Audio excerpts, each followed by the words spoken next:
వెయ్యేళ్ల పాటు అయోధ్యను పరిపాలించిన శ్రీరాముడు లవకుశలకు రాజ్యాన్ని అప్పగించి సరయూ నదిలోకి దిగి అవతార పరిసమాప్తి గావించాడని శాస్త్రాలు చెబుతున్నాయి.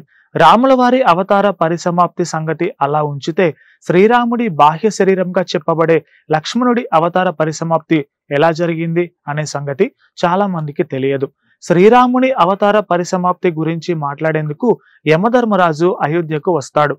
రాముడితో ఏకాంతంగా మాట్లాడాలని, ఏకాంతానికి ఎవరు భంగం కలిగించినా వారికి మరణ శిక్ష విధించాలని కోరతాడు. ఇదే విషయాన్ని శ్రీరామచంద్రుడు లక్ష్మణ స్వామికి తెలియచేసి మందిరం బయట కాపలాగా ఉండమని ఆదేశిస్తాడు.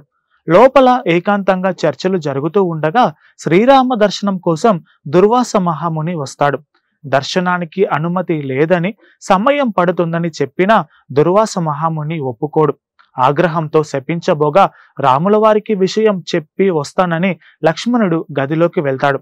వెంటనే యమధర్మరాజు రాముల వారి చూడగా రాముడు కన్నీరు కారుస్తూ లక్ష్మణుడి వైపు చూస్తాడు.